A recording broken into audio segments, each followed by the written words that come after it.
Hello there, it's another Forge Lines Forever, this time on a 2v2 going down on Canis Spezial Edition. Second game of the week, 3 here, 2023, 1242 rated 2v2 on the ladder. Hope you enjoy this one.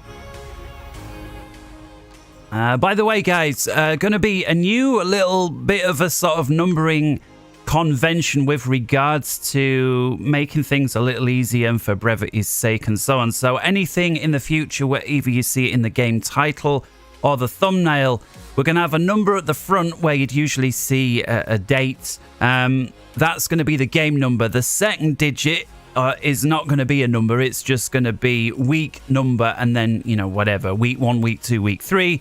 And then finally a year on the end. And so if you, for example, this game here being the second game this week, the letter would be Bravo, yeah? A for game 1, B for game 2, so on. And so Bravo for game number 2, and then a slash or a dash, whatever, and then the week. So week would be week 3, or just simply a number 3, or a W3, whatever, and then another slash, and then year 2023, or just 23. Either way, hopefully that'll just be a real shorthand way of letting people know what game this is, when it was from, and that way, you know, people know, have they seen it, have they not, is it new, is it something that's been dug up from way back when, who knows. Alright, with that little bit of mumbo jumbo out the way, let's come on in and say hello to who we've got here. By the way, I'm disappearing later on today. If I do got time, I will try and get one recorded and release it while I'm away. Can do such things. It's the magic of the internet. All right, here we come then. Let's hit play, and I don't think there's much need to slow this one down. It's a 2v2, and coming in on the north side, team 1 here in red. We'll start in the rear. It's DSK, he's Cybran, he's 1444 rated. Don't forget, this being a 2v2 ladder, these ratings are according to the 2v2 ladder ratings, and so not necessarily the same as global, in fact, almost for sure not to be. And so, yeah, DSK there in the rear, the Cybran, you can see that he's already saying some plans there, and so I'm guessing he's saying, like, you go there, I go here, or something to that effect.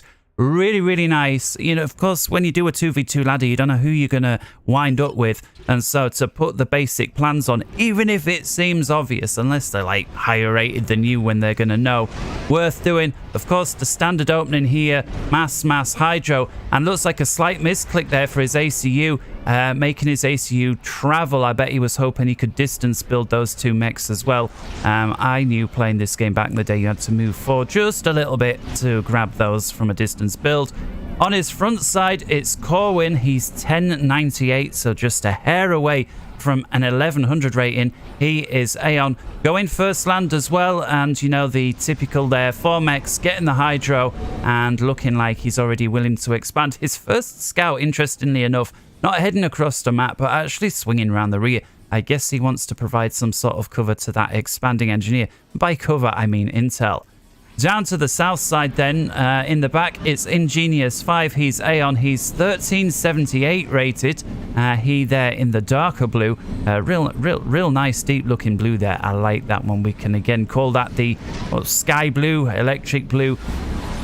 First land, second land as well, and is well on the way to capping his initial expansion. I assume he's going to leave this one here to his pal, and indeed he is. There we see it coming in, and his pal being FF, Foxtrot, if we're going phonetic. He's 1050 rated, he's Cybran. He's already got 2 lands and working on his third, so very nice quick expansion there. Foxy Fox, Fox, FF, it's just FF. It's you almost got to put more effort in just to say FF than Fox. Either way, the lowest rated player in the game there on 1050. His opposite number there, Corwin, on 1098. So there's about 50 points between them, and then that is made up in the rear. DSK over here, the stronger guy, 1444. Versus 1378. Overall, that gives a balance of 96%, and that would appear to tip ever so slightly into Team 1's favour. and that's due to the discrepancy between DSK and Ingenious being slightly wider than the other two. But it's really overall just about 20 or so points, I think, between the teams. In fact, is that the... wondering, is that the average on the front there? And it could well be, yeah. So maybe even a little closer to 45. 50, we'll have to see, and I'm not sure if these ranking points are based on the game when it was played at the time or as they stand now. Of course, this game having taken place not today but 2 or 3 days ago is a little bit behind. But that said, somebody I'm sure is screaming, "You moron, everybody knows." Well, everybody except me. All right. Let's get into it then, and looks like we've got a first little run by here from Team 2, the blue team, pushing deep in, having maybe already seen that red ACU there from DSK. Certainly don't want to run into an ACU with a couple of labs and the scouts. That's going to be 3 shots, 3 kills. And looks like we are going to get a little run in here. Mantis going down, lab going down, another lab going down, another lab going down.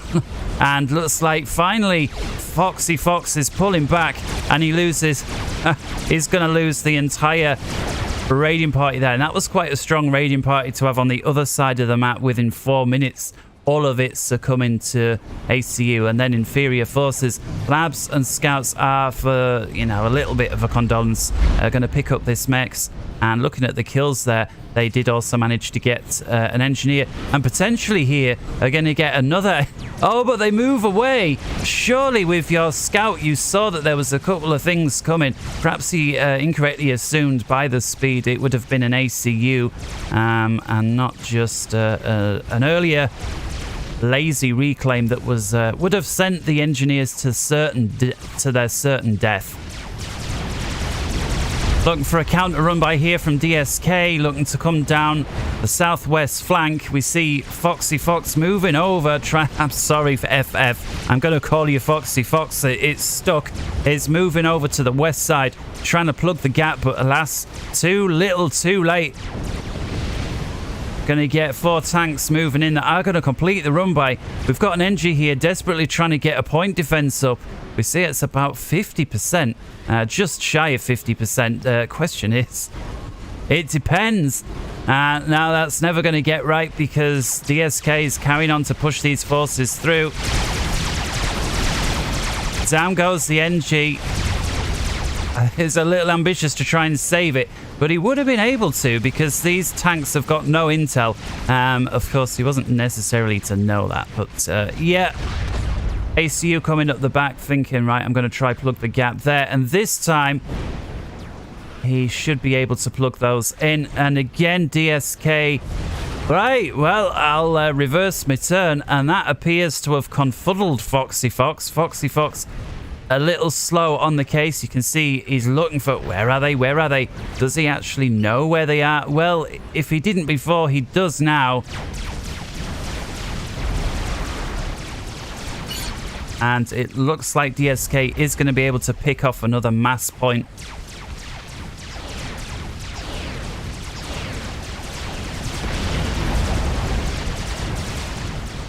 Meanwhile, we got some similar looking raids here on the north side. Now, this is an ambitious set of factories here. If Corwin can get those factories down and or Ingenious can deny those factories, that's going to make quite a difference. We see we've got 3 Auroras here, but they're completely outnumbered and outmatched, outgunned and outmicroed. Yeah. Another factory going down at like 90+% completion. Corwin's going to be pissed about that, and that's quite a decent little run by there. We've got about 10 Auroras up now on the on the northeast side. Corwin's going to have to think of something to deal with that. He doesn't seem to have that many forces on the field, actually. In fact, come to think of it, look at this. We've got Tech 1 pouring across the field there from Ingenious. Corwin, what's he got to deal with? Well, he's got 3 factories, one of which is updating, and the other 2 is putting out Auroras. I think you're going to need... This one's putting out engineers, and we've got 1 more. Okay, so we've got 3 factories putting out Auroras versus Ingenious, who looks like he's got at least 6 factories. Sorry, correction, 7, 8, 9 factories. Yeah, well, that's only ever going to go one way. We'll have to see if Corwin can get Tech 2 in time, or if his pal can help him out. Otherwise, things not going to look good for Team 1 here on the 8th minute. Fox having cleared out the western side. Looks like he's repositioning his forces and perhaps thinking about starting to present a cohesive front somewhere. Maybe here. You know, this is what I love about this game, right? You can have one really strong group of forces in the middle or wherever you like. Or you can divide that strong force up into, let's say, 10 really weak forces. And those 10 weak forces are going to lose almost any battle that they come across. But you can fight 10 separate battles at once versus just the one. And, you know, 10 separate battles is really hard for an enemy to deal with when it comes to micro, whereas 1 or 2 battles is much easier for an enemy to deal with. And so, you know, when you've got sporadic mechs like this, you know, to send 2 or 3, even just 1 unit to each mechs is quite difficult for an enemy to deal with, just in terms of APM alone. We've got a first major engage here. And Fox presenting a much better front, at least initially, versus DSK. You see DSK getting a bad side there, and that's going to leave Fox with what looks like superior forces. The problem is, a lot of these, I don't know, DSK, I think Fox could have carried on pursuing, and DSK would have been out of position. That's given DSK time to reposition his forces, present a much better front, and this time Fox comes over that hill. I don't think things are going to be quite as easy. DSK getting a shed load of intel down here, and Corwin electing to deal with this run by using a Tech 1 bomber. That Tech 1 bomber already up to 5 kills, 6 kills. It looks like it's going to swing back round. Oh, it's going to be a nice bomb. Let's kill 7 and 8. Nice. Perfect counter, and Corwin also chucking some down here. Well, I missed how many kills that second one had, but the first one certainly had 6 kills to his name on that big pile. DSK and another little run by there, dealing with a shed load of engineers. They're going to go down for naught, and that is a shame because there's quite a lot of mass in the area there. If we zoom out, 5, 8, add all that up, there was at least 900 mass at those units. And again, DSK, being a great player, splits up his forces on the run by, and we'll have to see if Fox knows how to deal with that, or whether he just tries to move everything round homogeneous style. We've got a first Tech 2 on the field from both sides here, Fox and Corwin. Rocket bots going in there, and I've got rocket bots, you don't want to send them in. They're weak. They've got poor health. You want to hold them back and exploit the range. I guess Fox being the 1050, not really got the APM spare to worry about stuff like that. Instead, he's just going balls to the wall, one-on-one, and certainly he will win this engage. Assuming that he pursues it. That's leaving about, what's this, about 6 Mantis running by once again. And yeah, they're going to want to pick that off. It looks like DSK is going to get a Tech 1 max for his troubles there on the run by. Speaking of which, though, Ingenious getting a run by on the flip side, northwest. So far, it's a nice split. You could argue slightly better here for Team 2, just because Fox has got the little island here, whereas on the north side it's in contention and flux, and looks like it's going to go down for Corwin for what must be the second time. And here we got Auroras and artillery. It's going to come down to a bit of luck and a bit of micro, of course, with the Thistle. Yeah, okay, so numbers there favouring Ingenious, at least when it comes to a ground raid. And yeah, so losing it for a second time. And here we got inferior Auroras getting crushed off with Auroras, and quite a strong contingent of Tech 2. We got at least 4 or 5 blazes there now from Corwin moving into the centre side. And now a nice push from Foxy Fox. Now look at this, what we were saying earlier, he split his forces into two. DSK has got basically everything on a single force. And yeah, so this was only ever going to be a loss for Foxy Fox, but he pulls back to one side and runs by on the other. If Foxy Fox can pull these forces back round onto the west... Oh no, that was a mistake. That was a mistake. You've run half your forces into a superior. Now he's electing to pull back. I'm thinking he could have pulled all the way back here. He would have picked up all these engines for naught. And alas, now they're getting Medusas landed on them and getting stunned with it. That is going to be very heavy losses for Foxy Fox. He needs to combine these forces. Foxy, what you doing, pal? You're losing everything here. Meanwhile, we've got ACU and ACU, one of which there with the gun. Corwin blapping away on his inferior opponent who has not got gun. Ingenious trying to surround the advancing ACU to allow his ACU to get away. Oh my goodness, look at the range on that thing. And these Aurora are all going to be chucked away. About 20 Tech 1 units there, but it does allow Ingenious to get away.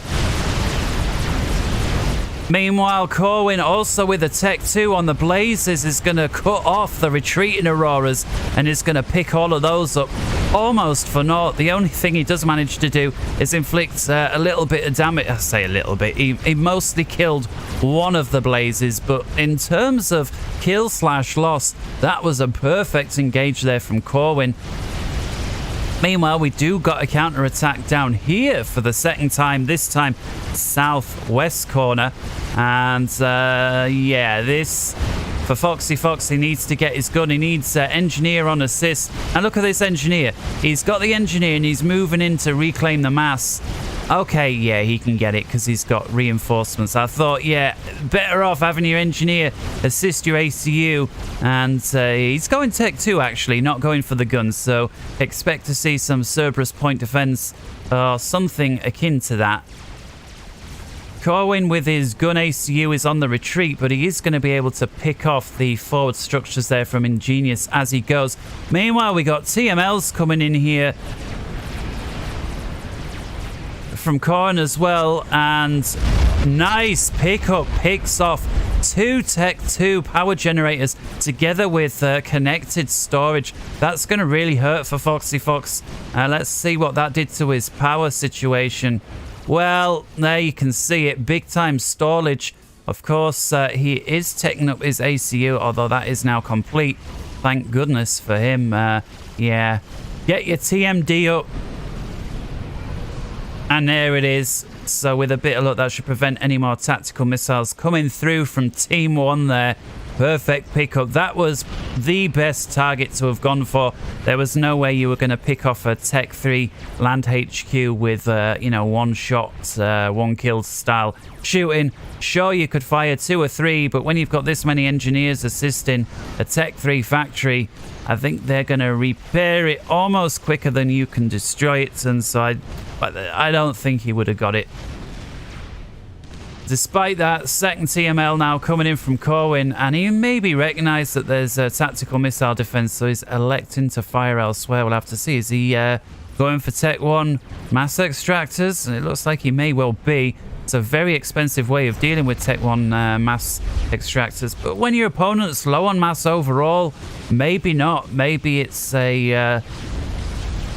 an investment worth doing. You know, I'll waste 500 mass to knock away 10 of yours because I know I've got more mass than you, and for you to lose 100 mass is going to hurt more than me losing 500. That said, very nice TML over here, taking out a T1. I wonder if it was aimed at the T1 or if it was aimed at the capped off Tech 2. Well, there's your answer. We've got another launch command, this time coming in for the capped off Tech 2, and we'll have to see if Foxy Fox can defend that. He's building a second TMD over here. I would say, no, you need to come over here. I wonder if he... hang on, what sort of range do these fellas have? Well, there we can see it. They are covering in range just. So nice move there. Of course, one TMD from the Cybrans, or the Cybran-style missiles. You know, they just split the missiles off, and a weaker missile that's been split is still able to inflict a large amount of damage. Corwin at this stage has got to be realizing, hang on, I'm firing missiles in, they're not getting any more damage, I'm wasting resources building them.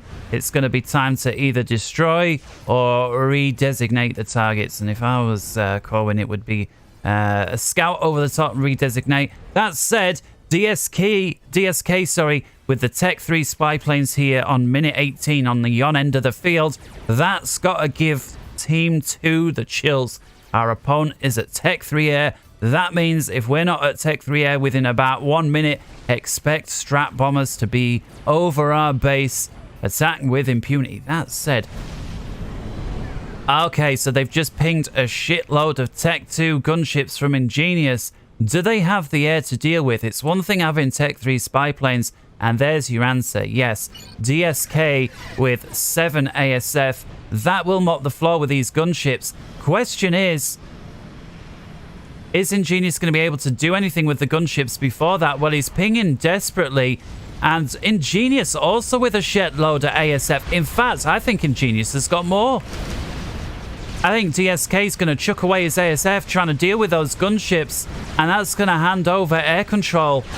Not that it already wasn't superior numbers for Ingenious, but whether they were in superior numbers or not, Team 2 there completely got air dominance. So while I was suggesting that the rush to Tech 3 Air seemed quite quick from the northern team, in fact, the southern team seem to have gotten there first and with more numbers. And yeah, so these gunships are going to have a nice time whaling away here. And you've got to keep your air with, because look at this. Team 1 are just getting 1 or 2 intis and ASF through and are able to pick off these gunships. This should not be allowed to happen when you've got complete air dominance. And now we can see Ingenious finally recognizing the situation, but they lost numerous gunships there to isolated, and there we see it again, isolated ASF or interceptors. That should not be allowed to happen when you've got complete air dominance. And it looks like everything at this point is taking part on the west side of the map. We see the northern team is putting a huge amount of effort into scouting. So despite not having air dominance, they're putting a lot of resources funneled into aircraft to scout and seeing exactly what Team 2 are doing. Maybe they want to prepare for an attack. Meanwhile, we got some bricks here from Foxy Fox, and they're looking like they mean business. We did see an ACU here put an overcharge in from Corwin, and you can see he wiped off about 2/3, if not 3/4 of the health there of that one brick.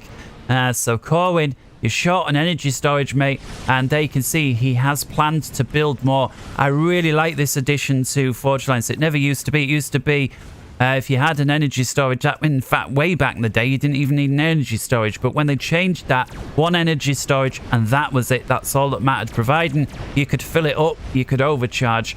I like the idea that if you have 2 energy storage, your overcharge is going to use more energy, but it makes it more powerful. 3 energy storage, even more powerful overcharge, but of course it's going to cost you more and more energy, and that keeps the ACU relevant in the game for longer, and I really like that. And here's we see these 4 bricks moving in, and once again, a solitary. Oh my goodness, we've got a 27 kill vet bomber here from Corwin. Tech 1 bomber with 27 kills. Now it's currently trying to work on these bricks. I don't think it's going to get them. I mean, given about a year and a bit, it could maybe tickle it to death. But I don't think this game's going to go on for a year. We see a nice push up here on the west side. Once again, Foxy Fox, geez, a 1050. He feels like he's playing really, really well. Pushing up on the west side here. He's everywhere. He's got Tech 3. Oh, he's got ASF kicking around somewhere. I'm sure he had some ASF. We've got more bricks pushing here through the center. And this brick here is going to wipe this Tech 1 tinfoil army out, as Gal would call it. Led by a Tech 2 Blaze, but that ain't going to matter Jot either. See a little bit of micro there from Foxy Fox, making sure that he does pick off all of those roarers and that none of them get the run by on his isolated brick, and he manages to do so perfectly. Here we see Corwin chasing down these bricks with his ACU. This time he has got enough energy storage, I think more than enough to one-shot 1 kill. We do got a SAM site here from DSK, the so-called Myrmidons, because Well, I can never remember all the names, but it's a Tech 3 SAM site unless I hover over there. I was always shit with names in school as well, you know, faces. Like, I knew who he is. I understand concepts and principles. All of that makes sense. But you ask me what king ruled where and when, I ain't a clue. I just know that the whole thing, swords and king things, I'm just glad I wasn't around then. Meanwhile, there's 2 bricks from the initial 4 left, including that one that was very heavily damaged. Very strong run by here from Foxy Fox to pick off the T1 mechs. I don't think I've ever seen such a huge amount of forces sent in to take out 1 mechs. Now we can see Cohen here starting to dice with death a little bit. His ACU, he has got a Tech 2 shield with him of the young variety. He's got a load of storage, energy storage, so we'll be able to overcharge these. And is he lacking intel or what? Well, yeah, that's terrible. You can't be going up against bricks and that without any intel whatsoever. And Foxy Fox there pulling his forces out behind the other side of this cliff edge here. That's going to enable him to get away. It's got at least 1 or 2 anti-air units in there. I'm not sure if anyone was a Tech 3, but there was certainly at least 1 flak. And even if you've got ASF, you don't want to fly over enemy flak. Granted, they're never going to one-shot you, but certainly if you've got a group of them, those flaks can overall knock out the health really quite quickly. 1 little run by here, and again, I really, really like what I'm seeing here. Corwin, a solitary unit. Look how many kills this Harb's got. 32. And being a solitary unit, even if you see it coming on radar, it's not necessarily enough to get you excited. But, you know, at this stage of the game, you get solitary engineers coming out, reclaiming, that get picked off all the time. And so just having a solitary unit is going to be far less of a thing than seeing a wall of units approaching on radar. That is going to make you respond. And I think that is why Cohen has been able to get so many kills with this. 34, 35. He's still picking... Oh, my goodness. Corwin, what are you doing, pal? This is not fair. Give your opponent a chance. Mind you, he's going against Ingenious, who's like 300 points above. 1300, what you're on about. And he's wiping the floor with a solitary hub. And now he's going to get a capped off Tech 2 mechs. Ingenious, you need to send something in. And of course the hub's been able to reclaim. If I was Cohen and had an APM spare, I'd be sucking off the Tech 2 max right there. I said it, I'd suck it off, and I would. We've got this solitary hub here with 34 kills as well, but it is going to succumb to a couple of Tech. Oh, I spoke too soon. I really thought it was going to go down to those Tech 2 the Tech 1 artillery there. I don't know why I said Tech 2. I said it the other day when I was Tech 2 artillery. There's no such thing as Tech 2 artillery, even though they do sort of put out the damage like a Tech 2 unit. Let's give them that. Now we got, what's this, a sniper bot here from Ingenious. Well, sniper bot versus Harb is only ever going to go one way, and it depends at what distance they are apart from each other. I'm going to say it like that. Here we see NG versus NG. We got reclaims out. Looks like DSK not really bothered about trying to reclaim this in a defensive manner. It's just, well, if nobody's there, I'll send a couple of NGs out. I'll scoot what I can get and cap off 2 or 3 mass points. But other than that, I don't care. Meanwhile, DSK here, what we got a brick and 2 of the Tech 3 bots, the faster bots, a bit like the UAF Titans. The difference with the Cyber and Tech 3 bots, they can actually deflect tactical missiles, and I hated that. I can't tell you, again, being UEF and with my ACU with the tactical missile launcher, I can't tell you how many times I'd fired at somebody's army to have one of these sods reflect that missile and it came straight back at me, and I'd send a spy plane. So, hang on, the dude's got no tactical missile launchers. Where are these missiles coming from? And it's like, duh, it's your own missile getting deflected back. And the thing is, the other guy wouldn't even have a clue that it had happened. He happened to have a bot there, and it's the only unit, as far as I'm aware, in the game that does that, and it's not nice. And so, yeah, Cybran guys, Build more of these. Build more of these if you're getting tactical missiles. Park one of these right next to, you know, where your mass points are. And, yeah, and so when the enemy fires at your undefended mass point, the missile goes right back to where it come from. And because it's classed as a friendly missile, their missile defenses won't shoot it down. And so, yeah, there you go. A top tip from a player from back in the day that used to get screwed over from those things. Here we go. We got a shed ton of Auroras.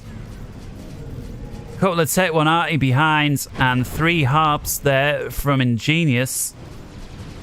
Got 1 NG picking up the shite, which is what you'd expect. And he's up against at least 4 harps and what seems like a superior Tech 2 army, together with a couple of shields. And reinforcements coming in all the time. Now, what is this here? Is this just intel gathering up on the shield? I think his factory order is a little ambitious there from Corwin. Putting single units, single file into Ingenius's superior numbers, but Ingenious does got at least 2 or 3 sniper bots, and those are chewing through the shield health there of the harp. But yeah, again, showing why you don't want to let the harps get into range. So yeah, spam versus superior tech. By the way, for those wondering about the thumbnail, here's where it came from. If I pause the game, it was right around there, and then I did some Photoshop funkiness, which is why it looked almost nothing like the game. But if you look carefully, it was these 3 harps taken on this army. It was right here. And so on from here, I've not a clue what happens. Now, I was going to say, this is going to be an easy win for Corwin there. But with the emergence of these Tech 2 gunships, although that said, he does got flak. This, to me, just looks like Tech 1 Arty. So providing you don't just stand there, and looks like Corwin, oh no, he's starting to move. Providing you don't just stand there, you can zigzag and arty. And it's not like you got to manually micro the whole time. You can hold shift and go zigzag, zigzag, zigzag, zigzag, zigzag. And the enemy doesn't know that that's what you've ordered your units to do. And so the arty will still miss, as if you sat there nursing it, going back and forth, click, click, click. You don't, you know, you can literally hold shift and give them the little zigzags as well, and then just deal with something else and come back to it in a few moments. Corwin with the first experimental unit here on minute 30. And again here, DSK, as we were talking about earlier, the isolated units on the run by, not enough to raise much of an alarm, but is enough to get through. We see there is a response here from Foxy Fox, moving to plug the gap, but it's going to be too little too late. We'll have to see if this loyalist is able to cause any damage, as Tech 2... And yeah, it's going to be a run by, but I'm not sure he's going to be able to cause much damage with it. Now, Foxy Fox, also an experimental out, 10 seconds away.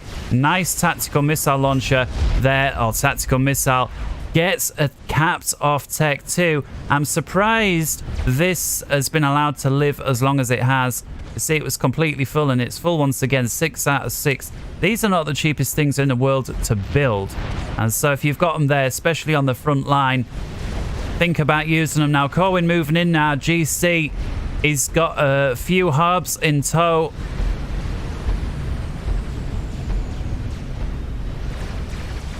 He's got limited air force there, as well as a couple of walking SAM sites. We'll have to see.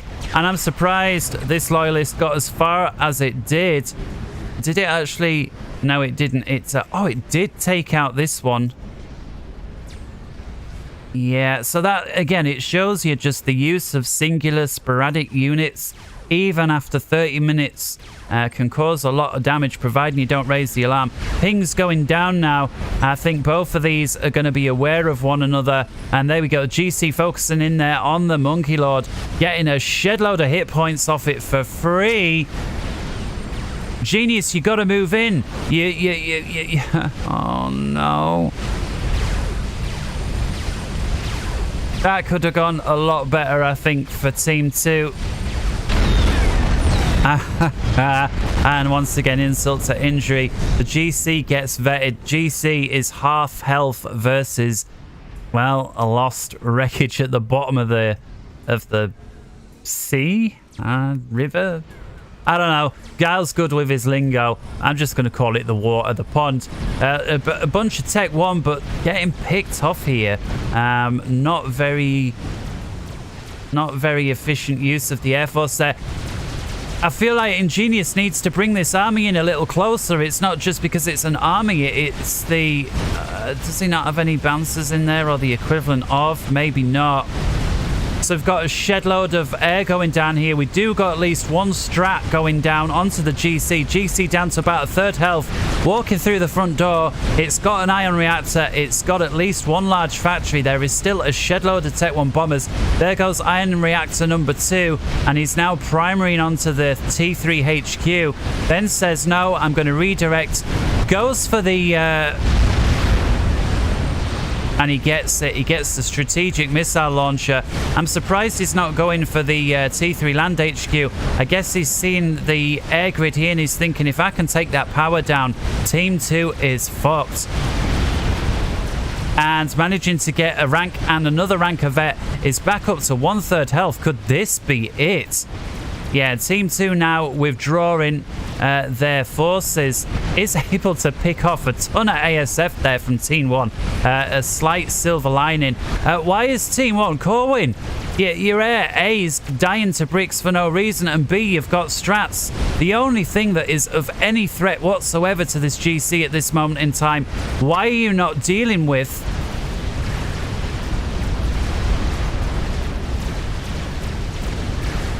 Strat does finally go down, but the GC's got yet another rank of vet, and better late than never. Bricks coming in now from Foxy Fox. Is this game over? Well, there is kind of a counterattack up on the north side, but I'm not sure there is enough of anything. I think this is more of a Leroy Jenkins move up here. This looks terrible now for... Jeez, man, I just feel Ingenious with that large army here, right when his Monkey Lord was one-on-one-ing the GC. Could have been moved in. It could have chased the GC in, or at the very least provided the GC a distraction that forced it to turn around one or the other. And the unfortunate thing there is this game looks over. And there go the GGs. It is indeed. And not often that you see the first experimental waltz on in on a game of this caliber and win. It's and you know, and it went one-on-one versus another another experimental, and then had half its health left. In my opinion, Ingenious, you made a little bit of a mistake there with that Tech 3 army. I'm not sure how much else was with it. I mean, there's less numbers there now, or fewer numbers. You should have brought that in together with the Monkey Lord, dealt with, or at least attempted to deal with the GC. I'm not saying you would have won, but I'm saying A, you would have either took more health off it, or B, it would have, again, the GC can't shoot behind, so it would have either forced it to have turned around to deal with your army. Then you could have either pulled back, and it would have given more time in the front of your base to try and establish some kind of defense. But alas, it worked to be. And so, yeah, well played regardless, guys. And Team 1 there winning. And if we take a look, what was it? About 50 points ahead with Team 1 overall. And in this game, those 50 points making the difference. All right, hope you enjoyed. Until next time, wherever in the world you may be, take care. Bye-bye.